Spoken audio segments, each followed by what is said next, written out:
Students,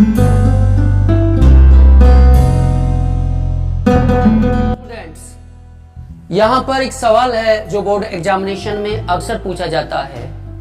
सवाल है punctuate करें द फॉलोइंग निम्नलिखित को बाय यूजिंग प्रयोग करके कैपिटल लेटर्स बड़े अक्षर वेयर एवर जहां कहीं भी नेसेसरी जरूरी हो।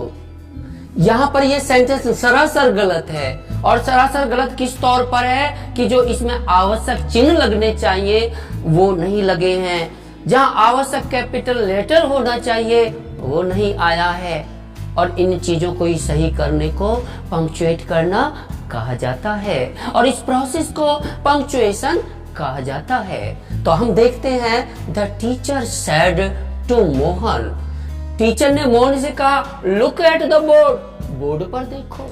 इसका मतलब ये जो चीज कही लुक एट द बोर्ड ये टीचर ने मोहन से कहा, यानी वक्ता ने अपनी बात कही और वक्ता के द्वारा कही भाई बात को इन्वर्टेड कॉमा में लिखते हैं।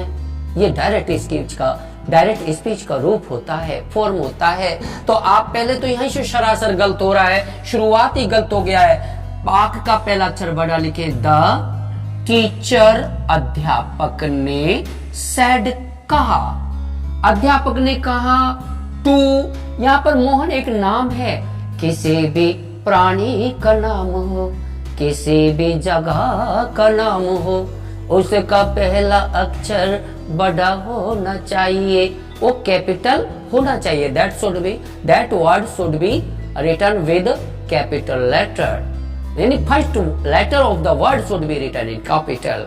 तो आप यहाँ देखे हैं कि यहाँ पर मोहन एम छोटी है तो बड़ी कर दीजिए मोहन। ओके, अब यहाँ पर जो टीचर ने मोहन से कहा वो बात शुरू हो गई तो यहाँ कॉमा लगाएं और उसकी कही गई बात को इन्वर्टेड कॉमा में रख दीजिए।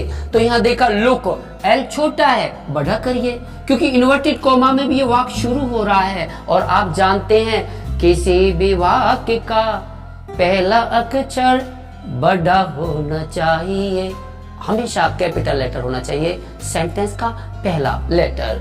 तो यहाँ लुक लिखा, इसके बाद आगे लिखें लुक एट द बोर्ड, यानी बोर्ड को देखिए, बोर्ड की तरफ देखिए, क्योंकि बहुत सारे लोग बच्चे ऐसे होते हैं जो बोर्ड की तरफ नहीं देखते और जो नहीं देखते वो समझ रहे नहीं होते हैं। ये बिल्कुल फैक्ट है, फंडा है और वो लोग उस टाइम को, कीमती टाइम को, पढ़ाने वाले टाइम को खराब कर रहे होते हैं जो उनके भविष्य पर प्रभाव डालता है। तो कम टू द पॉइंट, यहाँ कहा फिर आप फुल स्टॉप लगा दिए क्योंकि क्वेश्चन मार्क नहीं है और ये टीचर ने कहा था तो इन्वर्टेड कॉमा बंद कर दीजिए। टीचर की बात वो हो गई जो मोहन से कही, लेकिन आगे कहा सर, सर किसने कहा होगा?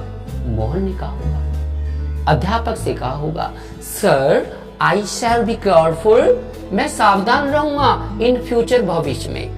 सर मेरी गलती हो गई, अब आगे भविष्य में मैं सावधान रहूंगा। इसका मतलब है इट मीन्स कि मैं बोर्ड की तरफ ही देखूंगा। तो ये जो सेंटेंस शुरू हुआ है कि सर मैं केयरफुल रहूंगा भविष्य में, ये मोहन ने कहा है। तो मोहन अब वक्ता बन गया है और किसी भी वक्ता की बात को इन्वर्टेड कॉमा में रख दीजिए। अब ये मोहन की बात को आप इन्वर्टेड कॉमा में रख कर पेश करेंगे तो आप क्या लिखेंगे? सर, इन्वर्टेड कॉमा लगाइए यहाँ पर, सर वाक्य का पहला अक्षर बड़ा, कॉमा, मैं की इंग्लिश हमेशा आई बड़ी होनी चाहिए, आई शैल, इसके बाद बी और इसके बाद क्या? केयरफुल, मैं सावधान रहूंगा इन फ्यूचर, भविष्य में, और इसके बाद ये बात कह के फुल स्टॉप और ये इन्वर्टेड कॉमा में बंद कर दिया क्योंकि मोहन ने ये जवाब दिया। और लास्ट में क्या लिखा? रिप्लाइड ही, यानी इसका मतलब उसने जवाब दिया।